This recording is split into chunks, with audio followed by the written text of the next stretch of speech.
Welcome to the Motivated Martial Arts Podcast. Your hosts, Jackson White and Gavin Cook, have been friends and Taekwondo training partners for over 40 years. This podcast will bring you a mixture of their life stories, martial arts, and business experiences to motivate you in life and throughout your martial arts journey. Adding in a mixture of inspiring interviews and some of the best traditional martial artists around today. So over to your hosts, the Motivated Martial Artists. This podcast is brought to you by our sponsor, skillsconnect.co.uk, the world's leading children's development programme for martial arts. If you would like to know more about what the Motivated Martial Artists have lined up for the rest of this year, come along and see us at the UK Martial Arts Show in Doncaster Dome on the 2nd and 3rd of May, where we'll be on the main stage with our US partners, Skills Worldwide. Welcome to the Motivated Martial Artists Podcast with me, Gavin Cook. And me, Jackson White. And today we're lucky enough to be joined by Ady Jones. Ady Jones is a TAGB Taekwondo ITF practitioner who has got a couple of Dojangs down in Wales. So it'll be interesting to have a good chat with him today and talk about all things business and Dojangs and how he got set up and what first got him into martial arts. So I'm going to pass the first question over to you, Jackson, if you want to fire away. Well, first of all, I think we better welcome Ady onto the show. Oh, hello, Ady. Hi, Jackie. Hi. Good to talk to you. Thanks for having me on. No problem, mate. Obviously, we've got a guest. Gavin obviously forgot to mention that. Are you well, mate? Yeah, I'm good, thanks. Yeah. How about yourself? Yeah, really good. Keeping busy as we do. Trying to... freezing cold UK is a far cry from our trip last month into the US, but yeah, it's good. Yeah, but we're looking forward to the ski trip, Ady. So we took Jackson snowboarding this morning at the Escape, and you spent a bit of time on your bottom, didn't you, Jackson? Just one or two, 2 times. A bit of a wet bum, but nothing to worry about there. So we're going to kick off now, thank you, Gavin, with the first question. So, Ady, if you want to give us a little bit of an insight into your early life, childhood, schooling, etc., and really give us a lead into how you started into martial arts. Yeah, sure. So I'm born in Wexham in North Wales. It's about 10-15 miles from Chester, something like that. So pretty average upbringing really, in a council house and on an estate, all that kind of stuff. In fact, my mum's still there. She's been there about, 60, 70 years or whatever. She's been in the same house. So brought up around there, went to the usual primary schools, junior schools, all that kind of stuff.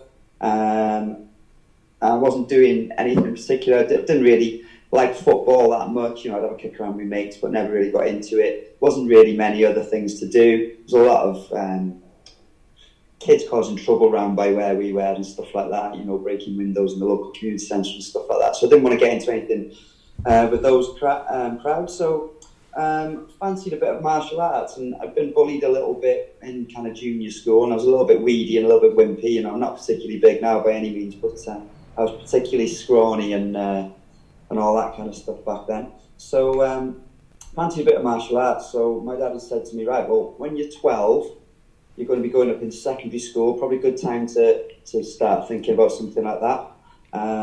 You'll understand what's going on a little bit better. Sure. And we'll start you in a club that's actually starting at the same time. He said, because when you start together, you'll all be at the same level, kind of coming through together. So as it happened, a couple of months after I was 12, a Taekwondo club was opening in Wrexham, so I went along to that and got into that.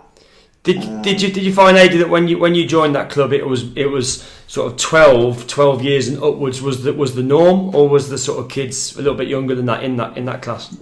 Yeah, there's very few kids. So you guys go back a long time, so you remember what it was like. I would say it's probably completely flipped on its head now from what it was. When I started it, I would say it was 80% adults, predominantly men, wanting to be tough and work the doors and whatever, stuff like that. Yeah. And a couple of kids that went along with them, mainly boys, not many girls at all. Whereas nowadays it's probably completely the opposite. It's probably 80-85% kids, and a few adults do come along with the kids a lot of the time. But yeah, the makeup of the class was totally different to what it is now. But a 12-year-old, you were pretty young really to be doing it then. Yeah, definitely. From remembering back from Gavin and up myself, learning Taekwondo in the early 80s, late 70s, early 80s. It was, like you say, it's predominantly adults, and I think in my class there was probably only about three kids and we used to just get drilled along the same as the adults. And when it came to the sparring, you were expecting some of the adults to take it a little bit light on you, which didn't happen. No, which didn't happen at all. Yeah. Yeah.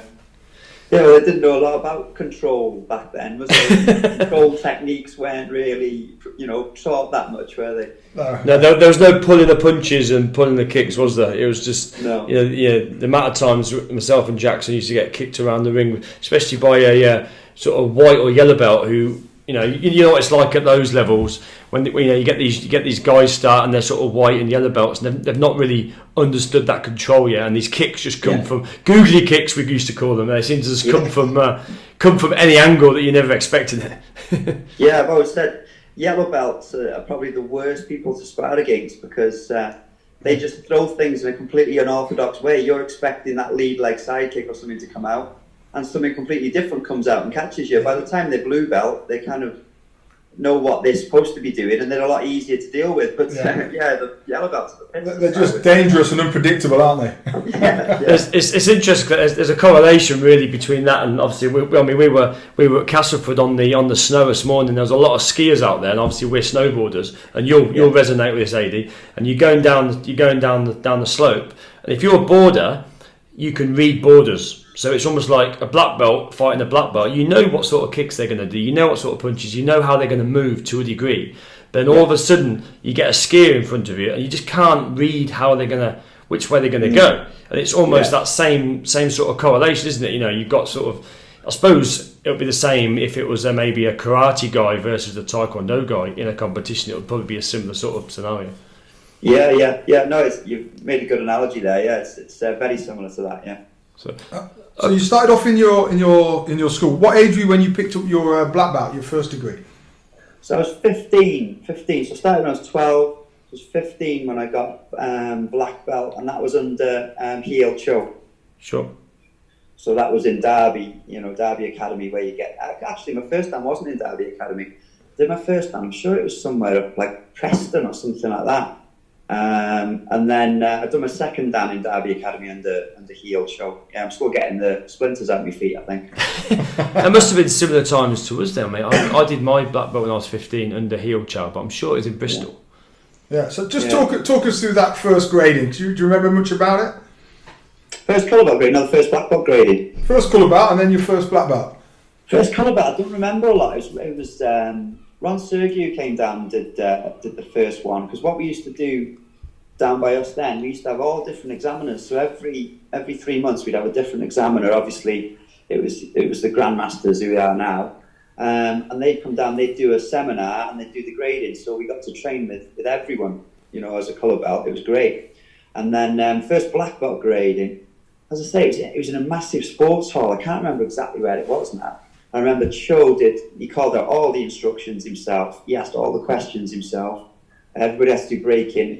I was 15, but you start to do breaking. Yeah, and you used to do it up in front of him, didn't you? If I remember right, they used to set the horse up right in front of the main table, didn't they? That's right. Yeah, and I always remember as well. He'd ask position 1 a question, and while they were yelling it out, he'd start on position 2. And while they were yelling it out, he'd ask at position 3, and then if position 1 got stuck because of the noise, he'd go back to him. Yeah, ask Jackie a story about his second dan. He loves telling this story about Heel Chow, don't you, Jackie? No, I don't. I'll save that for another podcast. Okay, what about then your... so that was your first dan. When did you take your second dan? So I did my first dan 88, I did my second dan 91, because I had to wait a little bit longer because I got my first dan as a junior. So I had to wait a little bit longer. So it was 91 I did my second. Okay. And then I was 94 must have been 94 when I did my third. I'd done the first World Championships that year as well. I think it was the second or third World Championships. So that was the first one I competed in. Because a 91 wasn't. Did you compete in the 91, Ady, at Granby Halls? I competed in the 91. No, I went along and watched it, and obviously it was fantastic. And then, I hadn't really got into competing that much. It wasn't necessarily my bag to start with. I wasn't really into it, and then I just gradually kind of got more and more into it and wanted it a bit more. But to start with, didn't really compete much. Competed very little as a junior, just the odd little regional thing. Did nothing on the nationals. So why was that, Ady? Was your club not a sparring club? Was it more a patterns club? Yeah, it did quite a lot. But it was, back in the day, like you'll remember, you had a coach everywhere. So you all piled on the coach. Oh, you were posh. You were a posh club. We had a minibus. Which had a restriction on of about 50 miles an hour. Well, they put a few clubs together and we get a coach. So you'd go down to the tournament. You'd have to go down early in the morning, obviously. You'd be there till late at night, of course, 9, 10 o'clock. We had this guy, he's not with us anymore, unfortunately, but a guy called Bernie. And he used to always do breaking. He only went down for breaking. Okay. So he'd sit there all day and we'd have to wait there till like 9 o'clock, 10 o'clock at night. They'd call his name, he'd walk down, do his breaking, get his trophy, we'd get on the bus and come back. But then on the way back, everyone would stop in the bar, I'll stop at this pub and have a couple of beers. And then they need to stop for a week because they've had a couple of beers. So you're getting back at like midnight, 1 o'clock in the morning. So my parents were like, no, you're not doing that, and then go to school. So I just didn't get to go. It was because of the makeup of the classes. It was predominantly adult men. Yeah.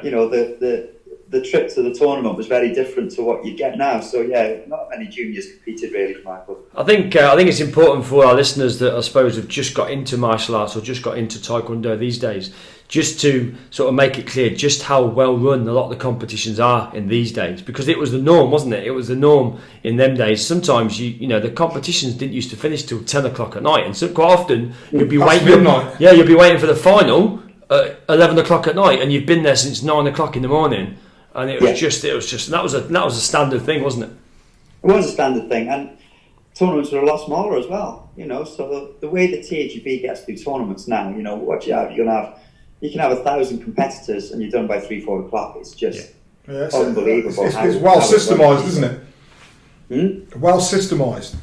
Oh yeah, absolutely. They got it like clockwork, and you see other tournaments around, stuff like that. And I've got a couple of guys who train with me now and then. They do some things on the open circuit, and still they're light years behind a lot of them in running tournaments compared to TAGB. TAGB are miles ahead. Even if you look at the screens that they put on the walls with the running order and putting it out the day before and online, things like that, just incredible. Yeah, it was interesting for me when I left the military and re-engaged myself in martial arts. It was almost like jumping into a time warp, but having been accelerated forward to the future. And I was expecting those old style tournaments, but actually everything was really digitised. Running orders were great, and it was just getting the competitors through the competition with some great officials. So it was really interesting to see that, how it advanced. Yeah, it's so well organised now. As you say, it's light years difference, isn't it, from what it was to what it is now. Most definitely. So just talk us through some of your competitive fights then. What were some of your best achievements when you were competing? I don't know. I've obviously, won quite a few titles nationally and different things like that. My thing was I always wanted to win patterns and sparring at the same event, and I'd get gold in one and silver in another. Then the next tournament I just got a bit round. I get gold in the sparring and silver in the patterns, whereas I'd done it the week before the other way up. Yeah. So it was always very hard to get both. So I was always trying to strive to get both.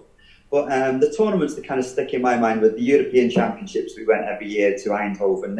They were great tournaments. People like Stefan Tapalatu and Thomas Brado. People like some really top fighters back then in those tournaments. We used to go every year, and they were tough. So they were good. Come second in the World Cup in Poland in 2001 to Warren.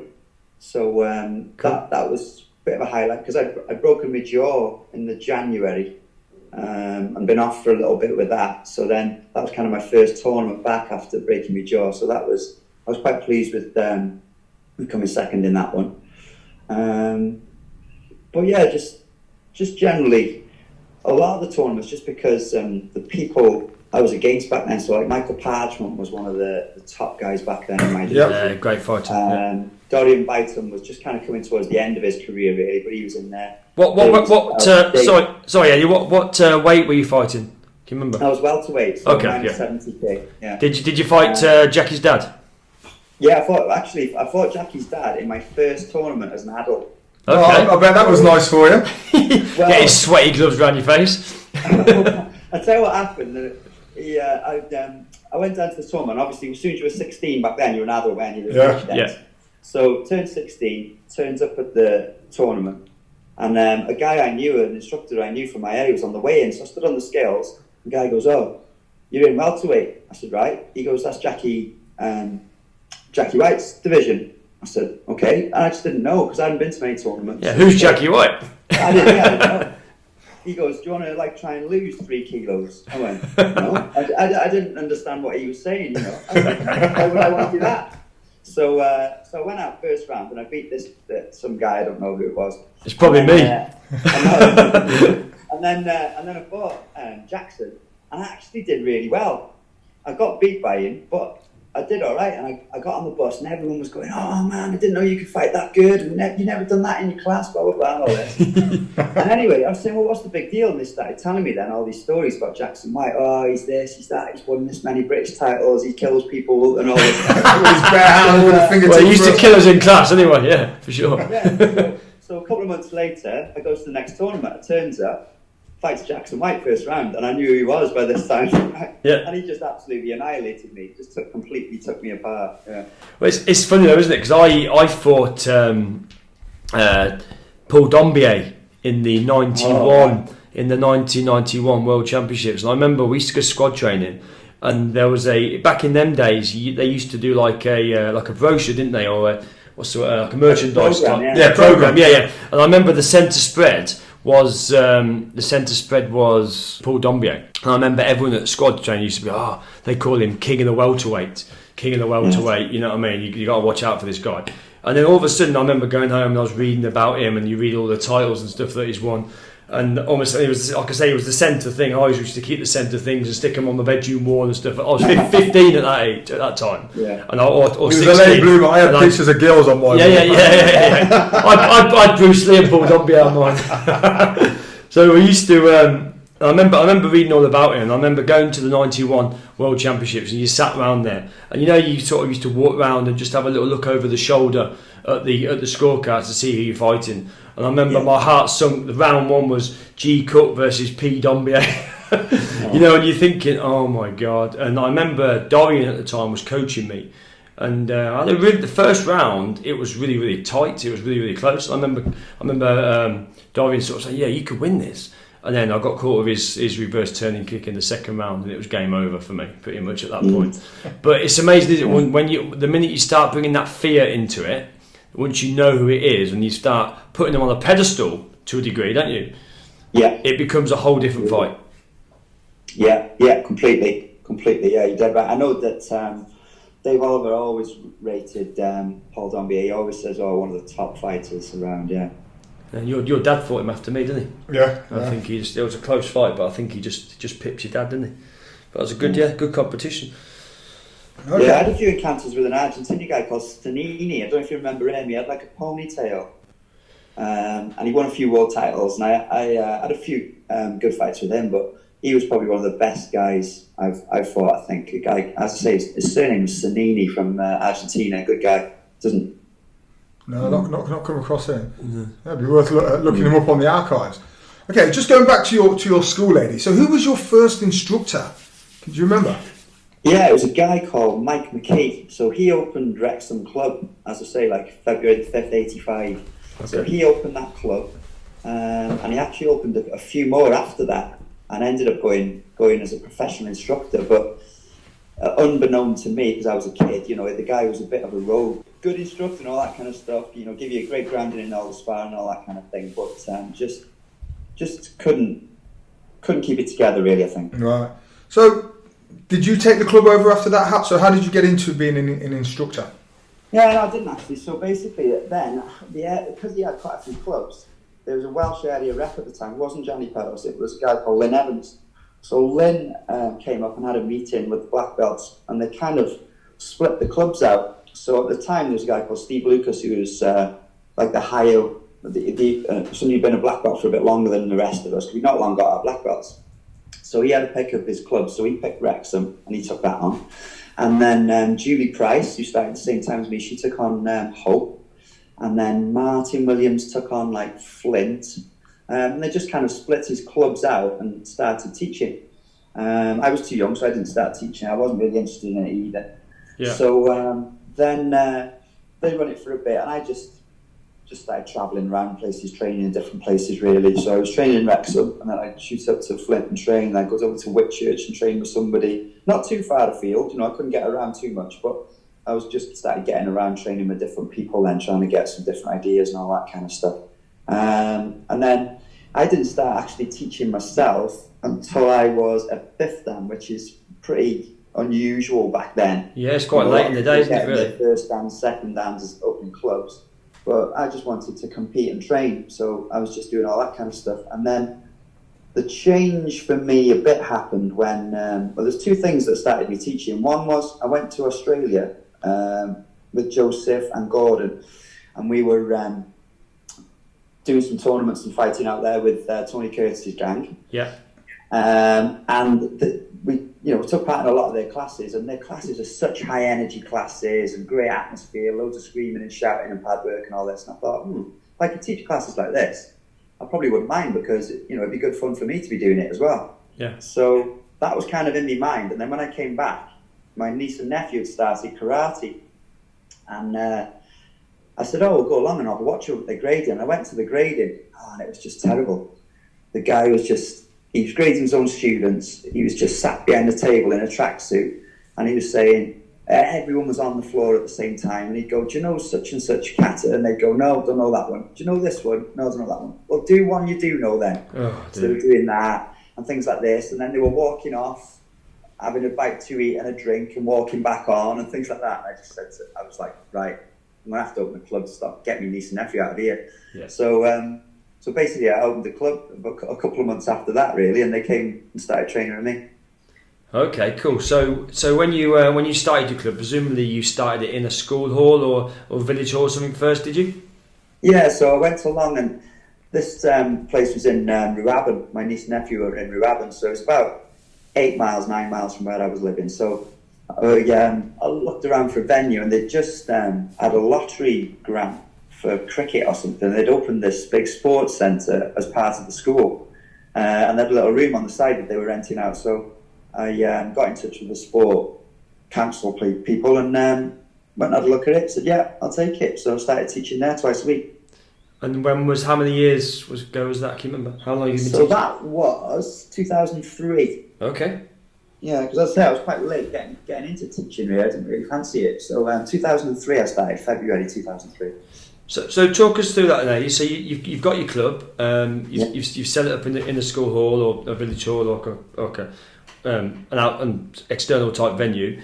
What was the sort of the idea behind moving to your own full-time dojang? Was it something you always wanted to do, or was it just basically the next step for you, or did you have to really sort of push forward to try and forge that path to get that dojang up and running? Yeah, well, there's obviously a huge gap between the two things. So the first one, back in 2003, I just wanted to do it. And I think like a lot of people who have been competitors, when you start teaching, I just wanted to teach elite people who were going to be great competitors. Yeah. I didn't want to particularly teach kids. I didn't want to particularly teach people who didn't want to do it seriously and all this, And then, of course, as time goes on, well, you mellow a little bit, but as well, you realise it's a hobby for a lot of people. Yeah. And your goals with it change a bit. So I gradually built the club up. I can't remember how many members, and then started another club up as well in a different location. So I was running kind of two clubs, and I was teaching full-time, working full-time as well for Kellogg's. So you were Tony the Tiger, were you? I wasn't Tony the Tiger. I was Crackle. But so I was working there. So it was getting tougher, and I thought, right, I'm going to start making it my goal to build my clubs up big enough that I can do like a job sharing work, so I could cut myself down to half time, and then go into doing that half time as well. And then I was in the process of kind of trying to build them up and stuff like that, which is tough. It's the same for everyone. You're working 10 hours a day, and then you go in teaching 3 hours at night, 4 nights a week. It is quite tough. So one has to give sooner or later. Sorry, Ady. How important do you think it is to do it like that? Because obviously, I know. Obviously, recently when we was in America, was talking about the way that we set our schools up. Certainly myself. I had a full-time job like you, and then I sort of saved some money up, and they call it a side hustle, don't they, in America? They call it like a second job, if you like. But how important is it to do it that way rather than going all in and having a no plan B? For me, I'm the kind of person who can't do that. I look at the figures and I do my projections and I look at the budgets and all this kind of thing, and I put my goals down. And I'm from an engineering background, and I think very logically about things. I don't really think with my heart very much. I'm always thinking with my head. Yeah. I think if you're the kind of person who's got a different attitude to it, and you're like, I'll just go for it 100%, and if it doesn't work out, I'll just go for something else 100%. There's plenty of people out there who've made a success of themselves doing that. Sure. It's just that's not really my thing. I like to be a bit more methodical, I guess, about stuff. Yeah. So okay. I'm sure there's plenty of people who go, right, I'm going to quit my job, I'm going to start this Dojang, I'm going to go for it, and they throw themselves into it, and I'm sure there'll be plenty that make a success, but I'm sure there's some that don't and have to really think. Whereas I like to have that bit of a safety net, if you like. Yeah, I'm a bit like you, because me and Gavin, we're two sides of the paradox. So he's a full-time instructor, and that's what he's throwing himself into. I still work full-time. I just spread myself more thinly now. So running two clubs and working full-time. So I've not actually taken that transition, mainly because, not because it's not financially viable, because I actually love my job, my real job. Yeah, sure. So it's an interesting paradox. In the end. Sorry? I was not pushed into it in the end, but what happened in the end was, about 6 years ago, the place that I was working on, they were changing the shift pattern, and I'd been working like a day rota, working 10-hour days, 7 till 5, so I could get to my classes and teach my classes. But then they were changing the shift patterns and laying a few people off and changing it to two 12-hour days, 2 12-hour nights. So I came home and I said to my wife, I said, they're changing everything. I said, I'm going to have to give up the clubs, or see if someone wants to share them with me or something. I said, but something's going to have to change there. And she just said, no, you should give up work. She said, you've always wanted to teach. You should do it. Yeah. So I thought she was a bit crazy. But we sat down, and over a period of about a week or whatever, we just talked about it and kicked it around back and forth, looked at the figures of what I was going to get, and different things like that, what we thought we could do. And then handed a notice in, basically, went for voluntary redundancy. Nah, spot on. And I can imagine you've not looked back since. No, I bump into some of the lads who work there now, and it was a great move, but of course, there's some times there where you're thinking, have I done the right thing? There's some sleepless nights for sure.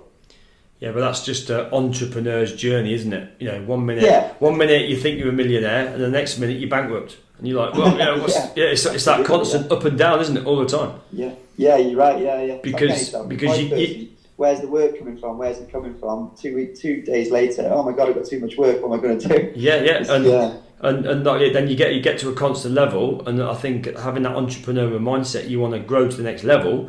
But when you need to grow, you need to invest, and it takes money to grow, doesn't it? So then all of a sudden you're skint again, and you're thinking, what have I done? I'm sure you're sort of going through a sort of that sort of scenario now to a degree, because obviously you've just opened your second Dojang. So maybe talk to us a little bit about your 2 Dojangs that you're running. Yeah, what was the catalyst behind opening the second one, Ady? Yeah, sure. So if I go back to the first one. So the first one, I was lucky. I had some redundancy money and I invested that. What I said to my wife was, if I'm going pro, I want my own venue. I said, and the reason for that is I don't want to be at the beck and call of the local council and people and the schools and things like that. If I'm paying the mortgage and paying the bills and all that kind of stuff, I need it to be consistent. I don't want them to say to me, we're closing a hall for 6 weeks during the summer for refurbishment, or you can't have this hall because we've got exams on, you're going to have to be in the little canteen and things like that. Sure. Yeah. So I didn't want that kind of uncertainty. I wanted to make sure if it was going to be my living, that I had a premises that I could run it from on my terms. So that was kind of the reasons behind the full-time academy to start with. So we built that up over, as I say, about 5 years or so. And then probably last year we were getting a lot of inquiries for my original club, which was my Ruabon one that I opened, year in 2003. So we were getting a lot of inquiries from that area, and as I say, that area is probably about 8-9 miles from kind of my academy now. Okay. So we were only teaching there 1 day a week, and a lot of the people weren't able to service because they were saying, oh, you know, little Johnny's got swimming that day, or he's got this that day, or that day, because we only teach him once a week. So we started kind of looking around in that area for premises that might be coming up. And we were just looking for a few months, and then one came up. There was the right kind of location, right kind of size. The numbers seemed to work. So we went and viewed that and went from there. When we looked at it, the numbers, we think they work. The size of it looked good. The layout looked good. The alterations that were needed were only cosmetic, really. Mm-hmm. So we went for it. What would you say some of the biggest challenges are, Ady, of setting up your dojo? I think there's having the money for the initial investment. So the capital outlay to start with is difficult, depending on how much you've got to do to the place. So this place we've just done now, it was literally cosmetic. We had to put some heating in, which was expensive, but we just painted the place and put carpets down and mats and kitted it out. Really, we had to do the toilets out, things like that. But you're still looking at 12 to 15 grand. Yeah, and that's for the kit out.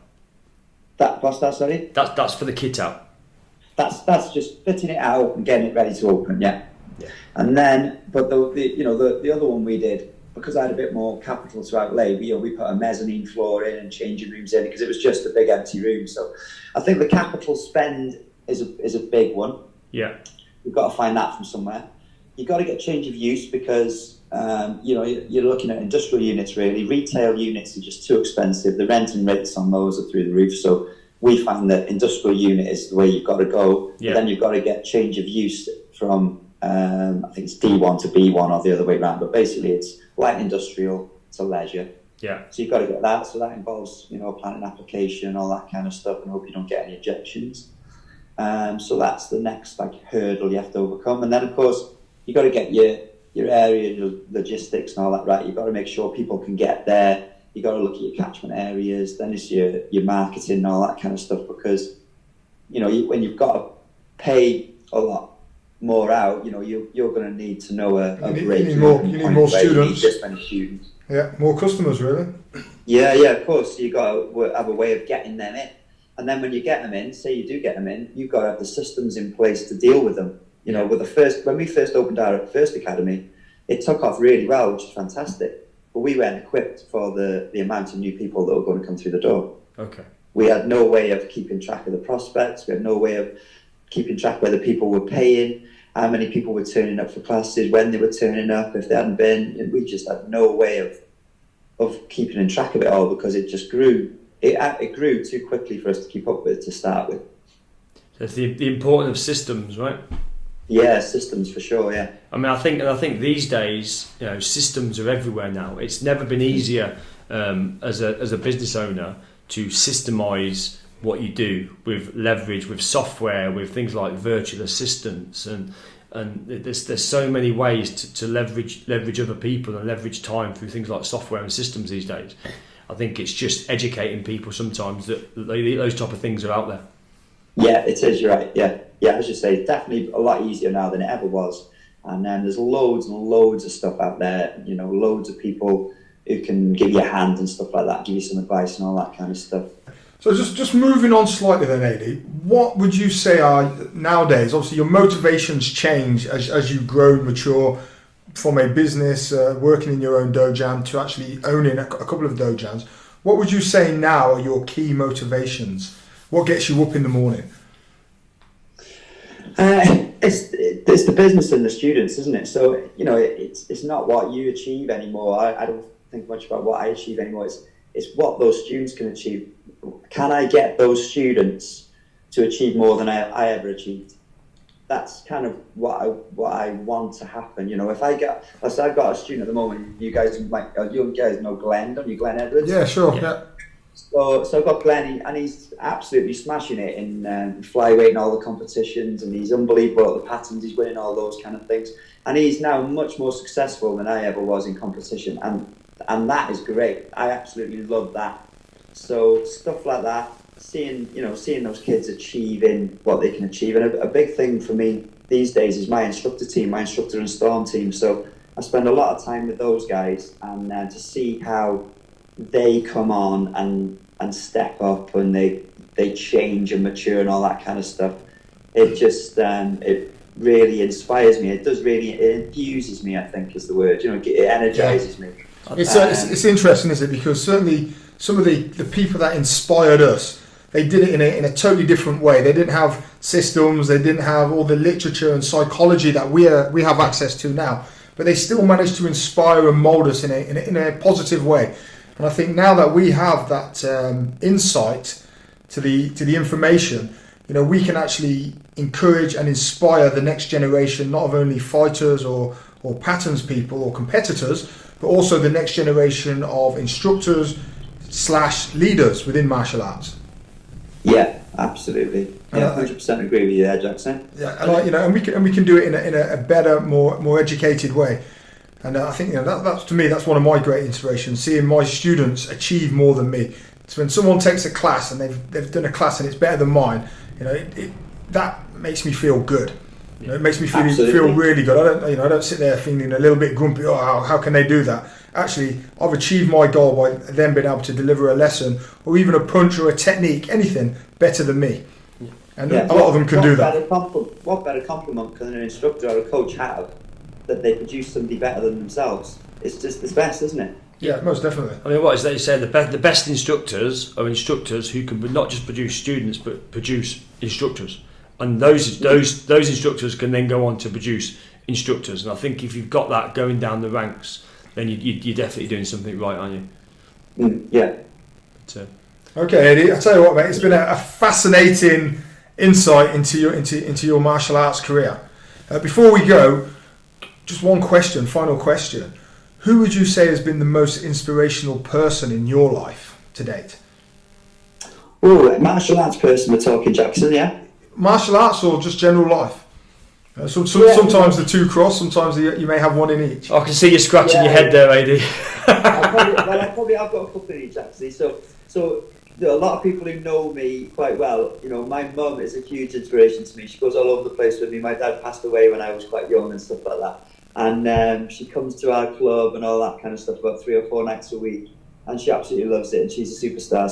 So she's definitely an inspiration to me outside of martial arts, and she makes sure I keep my feet on the floor and all that kind of stuff. And if I've got some stupid ideas, she'll definitely tell me. so there's that one, and within it, there's a few. So Joseph Shembry was always, somebody I just thought was amazing, and I still think he's an incredible, guy now. Whether it's not just competing, just as a person, I just think he's a great guy. So Joe always inspired me. But when I was trying to get on the Welsh team, they were all superstars. So there was Wayne Burnett, there was Gary Stanford, there was Mike Chung, there was a guy called Kevin Simpson, I don't know if you remember him. There was Joe, there was Dave Shepherd. So those guys were all superstars and very inspiring. And then, some great people and great competitors there. Absolutely, yeah. And then coaching wise, Johnny Peros and Ralph Minot were probably the most influential coaches that I had. Oh, spot on. Well, it's fantastic, Ady. It's been, like I said, it's been great speaking to you. I know you came on very short notice today without the chance to even have a look at the sort of questions that we were likely to be asking you. So I think it's been a really brilliant interview, mate. So. No worries, thanks for having me on. I've enjoyed it. Great to have you on the show. I know you're always posting on the Motivated Martial Artist Facebook page, so it's finally good to get you on, mate. So. Great, thanks very much. Yeah, thanks very much, Ady. Really appreciate it. I hope you enjoyed this week's episode, and don't forget to subscribe to the podcast on your listening platform. It would be awesome if you could also leave us a review. We really appreciate your valued feedback. Also, check out our website, themotivatedmartialartist.com. We also have a YouTube, Instagram, LinkedIn, Facebook page and Facebook group. All the links are available on the show notes below. We'd like to thank again our show sponsors, skillsconnect.co.uk, the world's leading children's development programme for martial arts. If you're a martial arts school owner or instructor and are looking for some inspiration, ideas or drills for your children's classes, make sure you check the skills out.